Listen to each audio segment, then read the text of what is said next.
Hello, fair backfish students. I just wanted to go ahead and tell you a little bit more, picking up where we left off today, about the two theorems that deal with geometric means in a right triangle. So here we go. First of all, just recap real quick.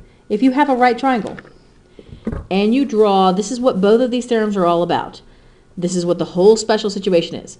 Having a right triangle and drawing an altitude to the hypotenuse. Well, let's look at the sides, what these various sides are to begin with.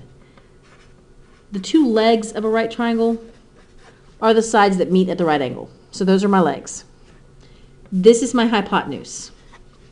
The whole thing, all the way from up here, sorry for the squiggly arrow, down to here. That whole thing, hypotenuse. Okay, so an altitude to the hypotenuse means it's got to make a right angle with the hypotenuse.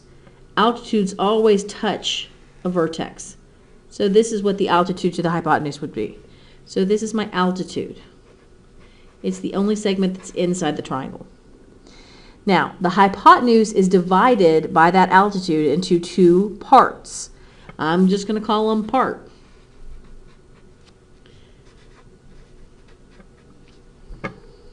Okay? So that's what we've got here. Notice that I deliberately drew it differently. This is what it would look like on the board in class, something like this. Because you got to realize the right triangle is not always going to be in the same position. So, leg, hypotenuse. The two parts are the two parts of the hypotenuse, and this is my altitude.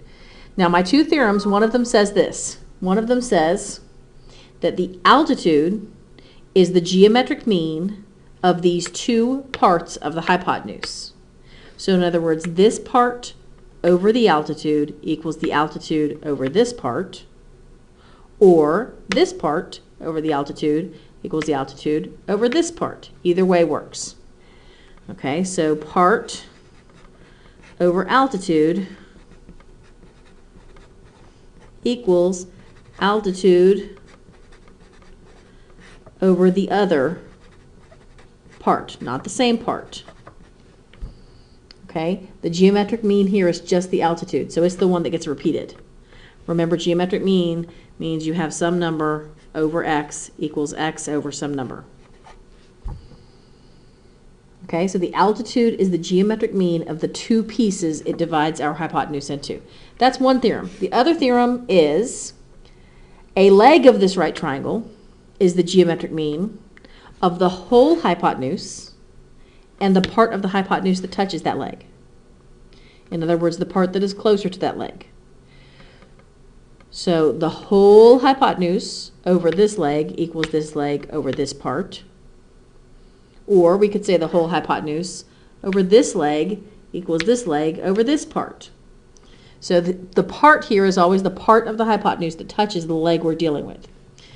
So we could say it part over leg equals leg over hypotenuse. Okay? It's the same leg. It's not the other leg. Okay? So this is the same leg in both cases. So you could write that if you wanted to. And it's the closer part or the adjacent part, the part of the hypotenuse that touches the leg that I'm dealing with. So the question is, when do I use these? Well, basically whenever I need them. If I need to do something with the altitude, I'm going to use this one. If I need to do something with the leg, I'm going to use this one. Let me also point out that these are all right triangles. So you could end up using Pythagorean theorem sometime as well. Okay, there's an Easter egg, I guess it's an Easter egg, at the end of this video, so keep watching if you want to find out what that is. So on your homework, numbers 19 and 20, I'm going to do with you. Number 19, and I can't really zoom in that much, so I'm just going to be doing it on my little whiteboard. Here's number 19, here's number 20. Number 19 looks like this. It has A, C, B, and that's pretty bad right triangle, but we're going to pretend it's not and keep going. C is the right angle. Here's my altitude. And this is D. And I am told that CD, the altitude, equals 12, has a length of 12. AD has a length of 16. And I'm asked to find DB. All right, so I am dealing with the altitude and the two pieces of the hypotenuse. So I'm definitely going to use this one here, the one that deals with the altitude. So part of the hypotenuse over the altitude equals the altitude over the other part. I'm going to go ahead and start, and I'm going to call this x. I'm going to start with this part so it's in the numerator. X over 12 equals 12 over 16. Now if you want to, you could simplify this to make the mental math a little easier, just so that you didn't even have to go for your calculator. Let's do it the longer way first. Cross multiplying 16 times x equals 12 times 12. Divide both sides by 16. And then you will divide 144 by 16 and get 9? Yes. Okay. What I meant about making this a little easier is I could have taken this, and this is a video, remember, so you can always go back. I could have taken this 12 over 16 and changed it to 3/4. And then said 4x equals 36. And I'm probably a little bit more likely to know how many times 4 goes into 36 than I am to know how many times 16 goes into 144. But there you have it either way. That's number 19. Number 20. This one says find HF, and it has a pretty little picture that looks like this. E, G, F, H is that point on the hypotenuse where the altitude touches it. Sorry, my line's a little squiggly. And GF is 20. Remember, GF is a leg of the whole big right triangle. So we're dealing with legs here, and we're also dealing with the entire hypotenuse.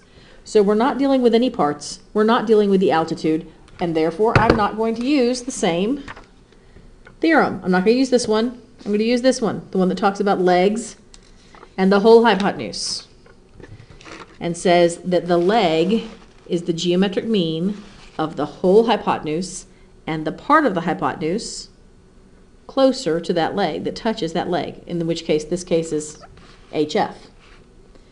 So I'm going to call this my x and say x over 20 equals 20 over 25. Okay, that's part over leg equals leg over whole hypotenuse. Remember, when we're talking about the leg, it's the same leg both times, and when we're talking about the part, it's the part that is on the side of the hypotenuse that touches that leg. I would not talk about this part and that leg. I would not talk about this part and this leg. If I'm working with this leg, it's this part over here. This leg, it would be this part EH. All right, so again, if I want to, I could simplify this. If you don't want to, that's fine. You can soldier on. 25x equals 400. That's not too hard to do in your head, and you get 16. If you wanted to simplify it, you could get, let's see, 20 and 25 simplifies to 4/5. And you get 5x equals 80. And x is, once again, 16. If you could do both of those, you can do every one on the sheet. I will tell you that one thing I didn't put a whole lot of thought into, because I knew we didn't have time to take a whole day out to do activities with it. But I am more than happy, if you would like to do so, for you to bring any circular food items you would like to bring tomorrow to celebrate the Pi Day of a lifetime tomorrow, which is 3/14/15. So if you want to bring circular food items tomorrow, please feel free to do so, and we'll just enjoy them as we go on about our business. See you tomorrow.